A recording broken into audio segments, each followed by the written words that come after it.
MP में 50 विधायकों के टिकट काटने की तैयारी में बीजेपी। विधायकों की बगावत को रोकने के लिए अभी से शुरू होगी तैयारी। 2018 वाली गलती दोहराने को तैयार नहीं है बीजेपी हाईकमान। मध्य प्रदेश में बीजेपी ने एक बार फिर से सरकार बनाने की कोशिश तेज कर दी है। विधानसभा चुनाव जीतने के लिए पार्टी गुजरात मॉडल की ओर बढ़ती दिखाई दे रही है।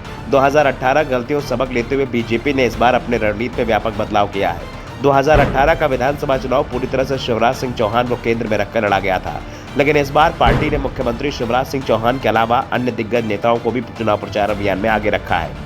यहां तक कि सीएम उम्मीदवार के नाम का ऐलान भी नहीं किया गया। पीएम मोदी का चेहरा ही बीजेपी के प्रचार अभियान में दिखाई दे रहा है। अब एंटी इनकम्बेंसी के माहौल को कमजोर करने के लिए पार्टी 40 से ज्यादा विधायकों का टिकट काटने की तैयारी कर ली है। पार्टी ने राज्य के एक एक विधानसभा सीट पर जीत हार के समीकरण को लेकर और वर्तमान विधायकों की सक्रियता, लोकप्रियता, उम्र, जनाधार और जीतने की क्षमता को लेकर कई स्तरों पर व्यापक और बड़े पैमाने पर सर्वे करवाए हैं। सर्वे कई स्तर पर कराया गया है। पार्टी संगठन की फीडबैक रिपोर्ट भी ली गई है, तो सीएम शिवराज और बीजेपी हाईकमान ने अपने स्तर से अलग से सर्वे कराया है। पार्टी ने दूसरे राज्यों के नेताओं और खासकर विधायकों को मध्य प्रदेश में उतार दिया है। हर विधानसभा सीट की ग्राउंड जानकारी एकत्र की है। इस आधार पर पार्टी अपने वर्तमान विधायकों को बड़े पैमाने पर बदलने का फैसला किया है। बीजेपी इस बार युवाओं को ज्यादा मौका देने की कोशिश कर रही है। इसके जरिए सत्ता विरोधी लहर को मात देकर उन सीटों पर फिर से जीत हासिल की जा सके जहां वर्तमान विधायक के खिलाफ नाराजगी दिखाई दे रही है। हालांकि टिकट कटने वाले नेताओं की लिस्ट में कुछ ऐसे विधायक भी शामिल हैं जिनकी उम्र 75 पार हो चुकी है। पार्टी की ओर से साफ संकेत दिए गए हैं कि परिवारवाद को इस बार किनारे रख दिया जाएगा।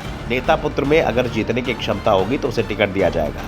पार्टी ने इस बार 200 सीटों का टारगेट रखा है। वैसे 2018 में भी बीजेपी ने 200 सीटों का टारगेट रखा था, लेकिन पार्टी को 109 सीटें ही मिल पाई। बीजेपी के लिए राहत की बात यह थी कि हारने के बावजूद भी उसने वोट शेयर के मामले में कांग्रेस को पीछे छोड़ दिया था।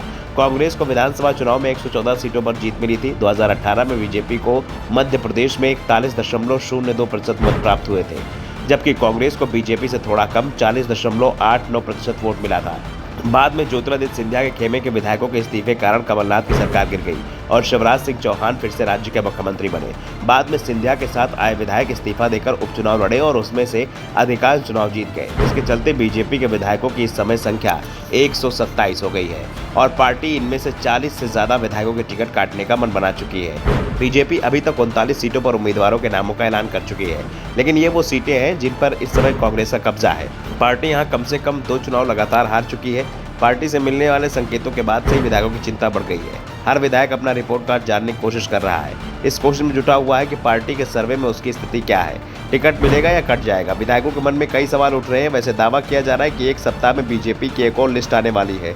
इसमें कई विधायकों के टिकट का फैसला हो जाएगा। वैसे कई विधायक तो ऐसे हैं जो खुद ही पार्टी को चुनाव न लड़ने का मैसेज दे चुके हैं। फिलहाल बीजेपी को सबसे बड़ा डर इस बात का लग रहा है कि कहीं टिकट काटने पर हिमाचल प्रदेश और कर्नाटक जैसी बगावत न हो जाए। Bureau report, the Dhakad news.